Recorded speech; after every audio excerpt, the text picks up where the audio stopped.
I'm Ross Tweddle, I'm a sexual wank pheasant, and I'm the finest specimen on planet Earth today, and I'm going to win the aristocratic embroilment because I like biting people's noses off, yeah! My name's Sam Driver, and I'm going to win the aristocratic embroilment because I can do this. Yeah. Yo guys, it's your boy Jack the Jobber, aka Jobra Kai, and I'm going to win the aristocratic embroilment, eliminating all three of my opponents, Ross Tweddle, Adam Pacitti, and Sam Driver. I'm not going to do the catchphrase like what Pacitti did, because just wait for it, it's proper disgusting. See you there. Ross Tweddle, Jack the Jobber, Sam Driver, you have my word that I am entering the aristocratic embroilment, and I am going to eliminate all three men in the match. If you smell what the giant cock is cooking. WTF! WTF!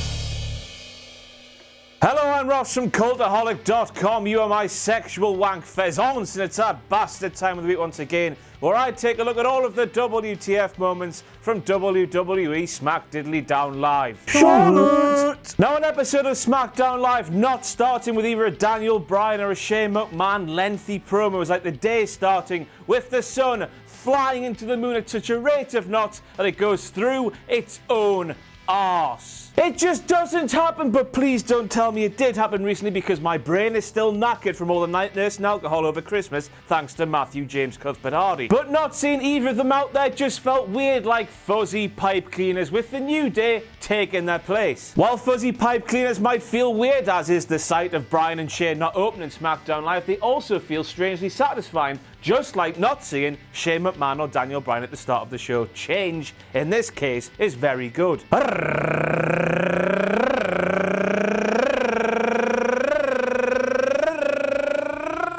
It was like the crazy bastard frog was on SmackDown Live last night, and I wanted to kill myself in the face. And next up we have Xavier Woods, who claimed he was going to defend the principles that make America great, with one of them being liberty.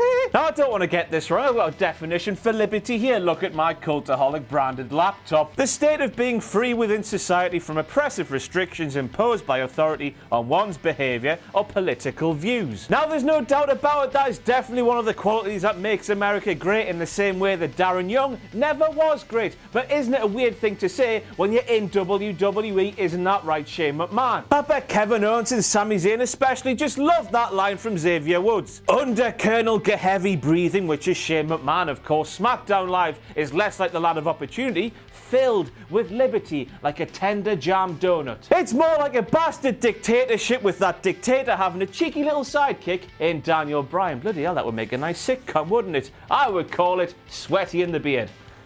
Like Beauty and the Beast. It's Sweaty and the Beard. Oh, snap! Xavier Woods saying the best things always come in threes. Of course he would say that when we have seen things involving him and the number 3 that we weren't supposed to see. Of course, the thing I'm referring to here is all of the out of kayfabe gold that Vince McMahon will not be happy about, that takes place on UpUpDownDown, while Xavier Woods and his wrestling pals play a series of games that come in threes, like Jack and Daxter. Or Math Effect if you avoid Andromeda.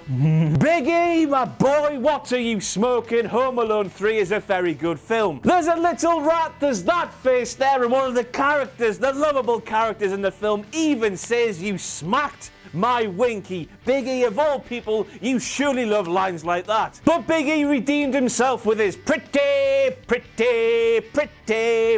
good Larry David impression. Forget about Curb Your Enthusiasm. This was Curb Your Big E Enthusiasm. I'm gonna die alone.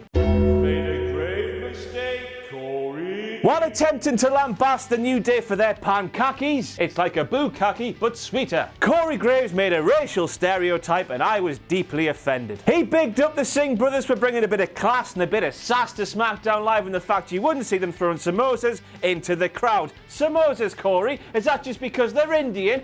Samosas aren't even a breakfast food, so they can't be comparable to the New Day's pankakis. What are you talking about, pal? That is, of course, unless you are the weird man we used to work with, that name redacted, who on 2 separate occasions walked into our office with a curry from the night before, put it in the bastard microwave, walked all the way back to the area where everyone's sitting trying to work, cracked open that curry before 10 a.m, stinking the office out in the process. You do it once, it's a little mistake, we let you off. You do it twice, oh, and you're a weirdo. Just let this thought sink into your brain. So Corey Graves had a go at the New Day, who of course, remember, have a penchant for trombones and unicorns for their jingoistic nationalism, while committing what Corey Graves called breakfast assault by throwing pancakes at the Singh brothers and into the audience. Just let all of that sink into your brain, and therefore you have a WTF moment and probably a very dirty nappy. Now, I've only taken LSD once, but hearing all of that and thinking about all of that made me realise what it would feel like to take it twice. So with big baldy bastard Baron holding the camera like he is there, like he's in the midst of an earthquake, I realised something. The son of earthquake!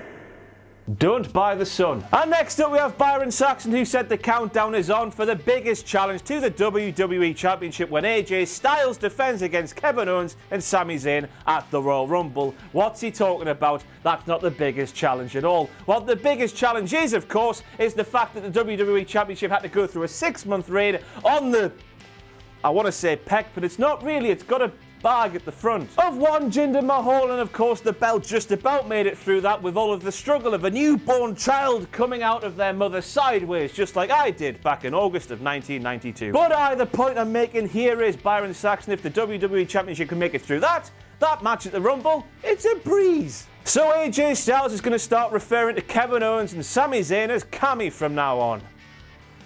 Unbelievable, Jeff. Oh, I'm ashamed.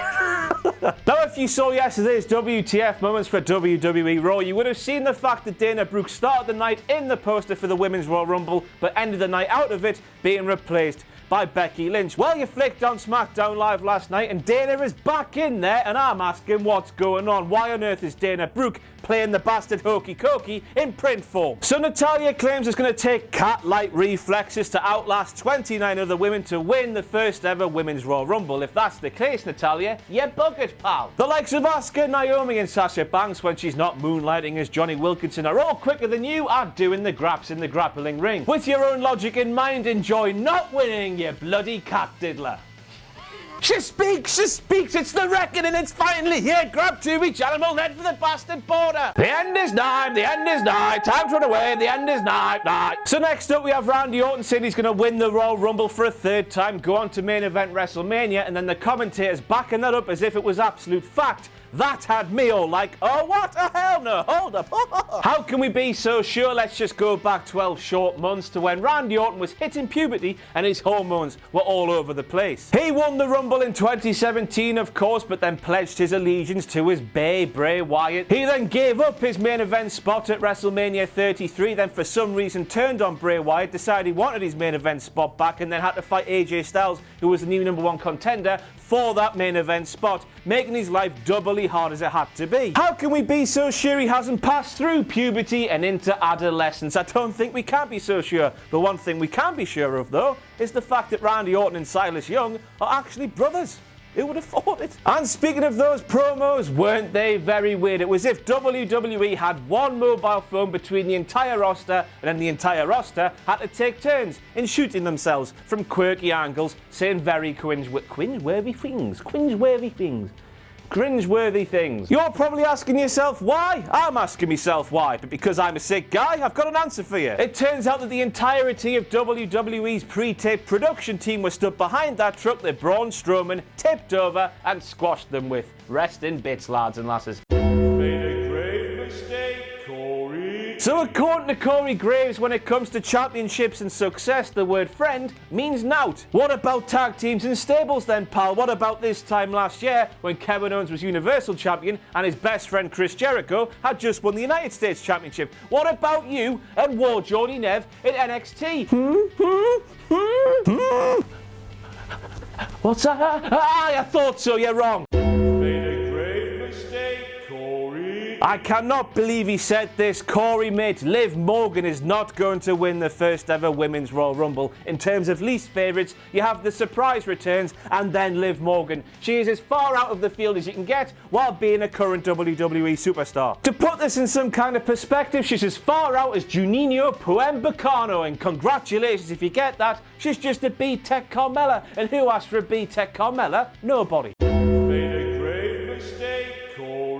And next up we have Corey Graves saying that the more the Riot squad appear in matches, then the more familiar they become to the other women on the SmackDown Live Women's roster, making it easier for the SmackDown Live Women's roster to work them out. Now in normal life, every other facet of normal life, that logic would work, but not in WWE. Where has Corey Graves been? For longer than you have had pubic hair, John Cena has been going through the motions. His opponent misses a punch, Cena bounces off the ropes, shoulder tackle number 1, he bounces off the ropes again, shoulder tackle number 2, his opponent misses another punch, he does a weird side suplex thing, yet nobody can seem to work him out, even though he does the exact same thing time and time again. The logic applies outside of WWE, but not in WWE, who of course pay your paychecks to style your hair like Jimmy Bastard Neutron. We see it all the time, a backstage promo, a superstar gets attacked, the worried referees come in, and everybody says we need help. American Alpha-ish did this to the Usos, everyone came in, the referees were crying, they're dying, we need help. What happened immediately after he said that?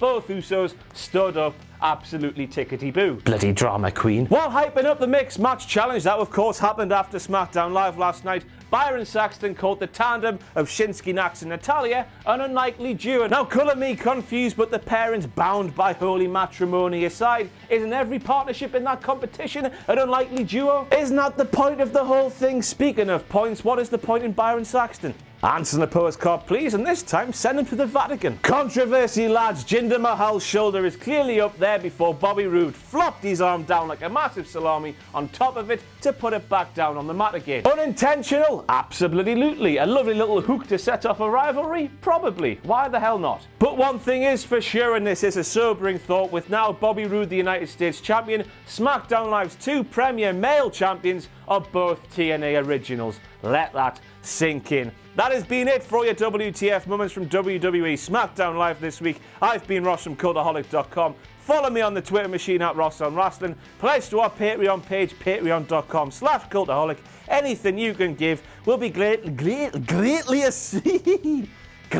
received, lads, and reimbursed into lovely things so we can make better content, I guess. But most importantly of all, do not forget to join us.